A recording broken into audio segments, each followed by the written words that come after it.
Bom dia, boa tarde, boa noite, concurseiros da ESA. Eu sou o Caio, passei no concurso em 2020, hoje terceiro sargento do Exército Brasileiro, e para quem vem acompanhando as aulas já está cansado de saber que esse é o canal Contribuir. A ideia do vídeo de hoje é contribuir também na sua aprovação em História, continuando o período colonial, e agora falando sobre a insurreição pernambucana.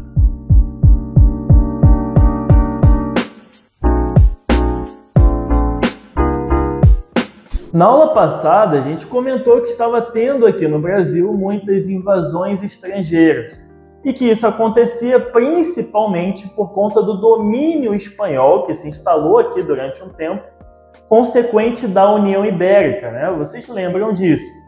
A gente viu também que dessas invasões se destacaram as francesas e as holandesas. E que a Holanda, ela veio e tinha um ótimo motivo para vir, né? Ela não decidiu vir à toa. Não, ela tinha um bom motivo para isso, então ela veio forte e investindo firme. Com isso, uma de suas invasões acaba dando certo e se constitui aqui no Brasil um domínio holandês. Pois bem, na aula de hoje o que vamos estudar é o porquê esse Brasil holandês não deu certo. Vamos ver o que aconteceu, né? O que motivou essa revolta toda da colônia contra os holandeses. Vamos ver também as causas e as consequências disso, beleza? Mas antes da gente entrar nessa confusão toda aí, eu quero te fazer um convite. Você que tem assistido às aulas e tem tirado proveito desse material gratuito, não deixe de curtir o vídeo e se inscrever no canal como forma de retribuição, tá, pessoal? Para ajudar esse projeto aí continuar para vocês, fazendo com que a oportunidade seja cada vez mais de todo. Não se esqueça também de copiar toda a caixa de texto que aparecer aí na sua tela a partir de agora. Você já sabe que a ideia delas é facilitar o seu estudo, né? Não preciso nem ficar falando. Espero também que você já esteja no local mais tranquilo e sossegado aí dentro das suas condições, com o mínimo de coisas e pessoas que possam te atrapalhar durante a aula. E eu já sei que o seu telefone já está com cocoto, a cocota e o grupo da família silenciar. Já sei disso. Sendo assim, bora para o assunto de hoje. Pessoal, para começar a nossa brincadeira então, já entenda que a insurreição pernambucana acontece de 1645 e vai até 1654. Ou seja, são 9 anos de empenho aí para conseguir expulsar os holandeses daqui, tá ok? Outra coisa importante é que vai ser um movimento de caráter nativista. O que isso aí significa? Que foi uma iniciativa dos próprios colonos em iniciar o movimento de expulsão deles.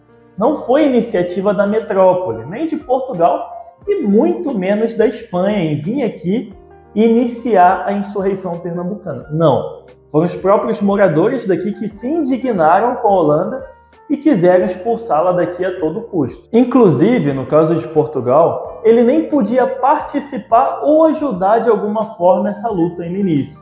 Porque em 1641, 4 anos antes desse movimento começar, ele tinha assinado o Tratado de Haia com a Holanda, que é mais conhecido como a Trégua dos 10 anos, ou seja, durante 10 anos Portugal e Holanda não entrariam em conflitos nem diretos e nem indiretos. Ambos estavam em rixa com a Espanha, né, querendo se livrar dela, por isso que essa união existe. Mas reforçando, a iniciativa foi de fato do povo brasileiro, por isso que esse é um movimento considerado de caráter nativista, ok? Pode anotar aí também uma boa definição, né, para insurreição pernambucana. Que é o que? Você já sabe, a gente pode falar que é uma luta pela expulsão dos holandeses. Beleza? Anotou aí? Olha só, chega mais perto aí, vamos conversar um negócio. Você deve estar se perguntando agora, se não está, deveria estar, o quê? Pô, Caio, mas o que os holandeses fizeram para o povo brasileiro pegar esse ranço deles? O que aconteceu? Porque eu lembro da aula passada que eles colocaram o governador, aquele tal de Maurício de Nassau lá, né? E o cara tava indo bem, tava fazendo várias paradas maneiras aqui, Tava investindo, né? Pô, tava um negócio legal. O que houve? Então, pessoal, realmente Maurício de Nassau estava indo bem. Realmente ele estava progredindo aos olhos da população colonial. Isso é indiscutível. O negócio é que fazia pouco tempo que a Holanda tinha se firmado aqui. Fazia pouco tempo que tinha mudado essa administração. Então ainda tinha muita resistência contra os holandeses, né? Durante o governo de Nassau, sempre teve essas resistências, esses movimentos com o objetivo de expulsá-los. O negócio é que Maurício de Nassau, fazendo um bom trabalho, investindo aqui e dando vantagens ao pessoal daqui, facilitava a sua vida no sentido de resistir à resistência, né? De conseguir superar esses movimentos contra ele. Então, resumindo, aos olhos da população colonial, dos moradores daqui, realmente Nassau está indo bem. O problema é que essa história aí tem dois lados da moeda, tá? E agora a gente vai ver o outro lado, que fica lá no Velho Mundo, lá na Europa. O que está acontecendo por lá? A Holanda está passando por tempos de guerra, né? Ela ainda está brigando com a Espanha pela sua independência. Essa briga entre eles dura 80 anos. E a gente sabe que uma guerra tem seus custos, né, pessoal? Uma guerra não é barato. Então, o que a Holanda esperava de Nassau aqui? Ela queria que Nassau fizesse o Brasil dar lucro, né? Que aumentasse a produção do açúcar.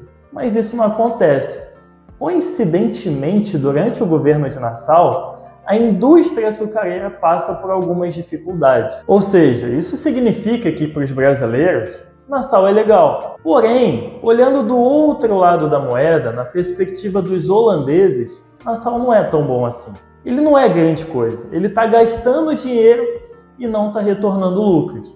Então, por conta disso, ele vai ser destituído do cargo em 1644. E já entenda também que a saída dele já é uma causa que vai corroborar para a insurreição pernambucana acontecer. Junto a isso, para botar mais lenha nessa fogueira, a Holanda começa a adotar uma política financeira bem rigorosa no Nordeste brasileiro, por conta da guerra que ela está vivendo lá na Europa, que eu já falei, né? Ela está tendo gastos lá e está tentando sugar o Brasil do jeito que ela consegue. Então, o que ela faz? Ela vai fazer muita pressão, principalmente nos senhores de engenho. Ela quer forçar esses caras a aumentar a produção do açúcar. E dificulta a vida deles também. Aumenta os impostos e ainda quer cobrar aqueles empréstimos que ela tinha concedido na época de Nassau, né? Que a gente falou na aula passada, da concessão de empréstimos aos colonos. Então, agora ela quer cobrar isso daí. Deu com uma mão, se arrependeu, agora está querendo tirar com a outra. Além disso, ainda houve uma limitação na tolerância religiosa, afetando os católicos. Os católicos foram proibidos de praticar livremente as suas tradições. Então, pessoal, é por conta disso que inicia, né, que surge esse movimento de resistência chamado de insurreição pernambucana. O que a gente tira disso? Poxa, já era difícil com Maurício de Nassau. Já tinha esses movimentos de resistência, né? Maurício de Nassau conseguia se manter aqui muito pela colaboração do pessoal que ele tinha conquistado. Agora, a Holanda chega, tira ele e ainda começa a dificultar a vida de quem estava colaborando. Aí vocês já sabem o final. O que era difícil agora vai ficar impossível. Tendo entendido o que motivou esse movimento de resistência, até aqui a gente viu isso, né? O que motivou esse movimento aí. A partir de agora, a gente vai começar a falar dos principais acontecimentos da insurreição pernambucana, tá ok? E você já pode anotar aí que houve uma união das principais classes, digamos assim, contra o invasor holandês. Como assim? Olha só, teve a participação de grandes senhores de engenho. Com isso, a gente pode destacar o nome de João Fernando Vieira. Para representar os escravos, teve um batalhão de negros africanos, comandados pelo negro Henrique Dias. E também, para representar os índios, teve tropas indígenas catequizadas, comandadas por Felipe Camarão, conhecido mais como Índio Pote. E assim começam os 9 anos de luta. E ao longo desse tempo, uma coisa que os brasileiros começam a fazer são as táticas de guerrilha e de emboscadas sucessivas. E é isso que pouco a pouco vai enfraquecendo o poderio holandês. É aquilo, né? Água mole, pedra dura, tanto bate até que fura. Com essas táticas de guerrilha e de emboscadas sucessivas, pouco a pouco os brasileiros vão conseguindo enfraquecer essa força que os holandeses têm aqui no Brasil.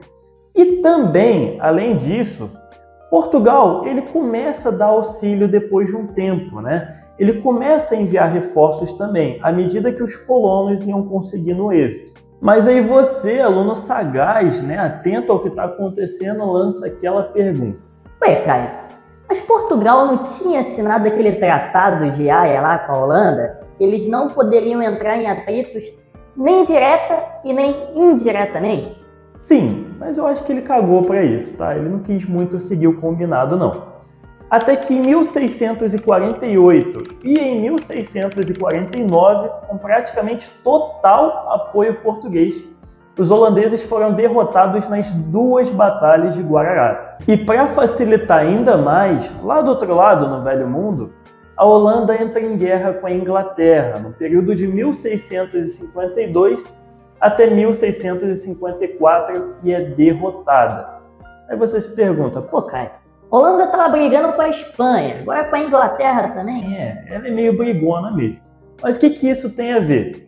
Tem a ver que esse desgaste holandês acaba favorecendo as forças luso-brasileiras, que em 1654 põe fim nesse domínio da Holanda sobre o Brasil. E o que vai marcar isso é a Batalha de Campina do Taborda. Haha, moleque, o Brasil venceu então. Excelente, papai. Primeira vitória nativista brasileira. Nos unimos e vencemos. Essa é a força que o Brasil tem. Agora é tudo festa, né, cara? Só prosperidade para nós. Realmente foi muito bom, né? Mas a gente sabe que nem tudo são flores, né, pessoal? Já evoluímos mentalmente quanto a isso. E essa expulsão dos holandeses vai render uma consequência, que é a crise do açúcar. E é isso que a gente vai entender agora. Os holandeses na indústria açucareira eram responsáveis pela última fase, que é a fase de refinar o açúcar e depois vender para toda a Europa. Mas eles não tinham muito contato com a primeira fase, que era a responsabilidade do Brasil, que no caso é o cultivo e a produção. Então eles pagavam para ter isso pronto. O pulo do gato é que eles passaram um tempo com a gente. Nesse tempo, logicamente, eles puderam observar e aprender as nossas técnicas. Como agora, em 1654, eles foram expulsos, alguém tem dúvida, alguém seria ingênuo de pensar que eles não levariam esse aprendizado adiante? É claro que levaram, né, pessoal? Eles começam a produzir o açúcar nas terras aos seus domínios. E isso, logicamente, vai causar uma concorrência desleal com o açúcar brasileiro, fazendo com que o preço do nosso açúcar caia e gerando assim a primeira crise econômica do Brasil colonial, a crise do açúcar, beleza? Bom, por hoje é isso, chegamos ao fim de mais uma aula. Tenho certeza que se você chegou até aqui é porque esse conteúdo contribuiu nos seus estudos. Então, se você ainda não curtiu o vídeo, se inscreveu no canal e me seguiu no Instagram, faça, como forma de retribuição a essa educação gratuita, beleza? Não deixe também de acompanhar os conteúdos que estão sendo postados na playlist de História do Brasil para a ESA. São aulas teóricas como essa aqui e de resolução de exercícios batendo todo o edital do concurso. Ok? Foi um prazer, tamo junto, até a próxima, tchau, tchau.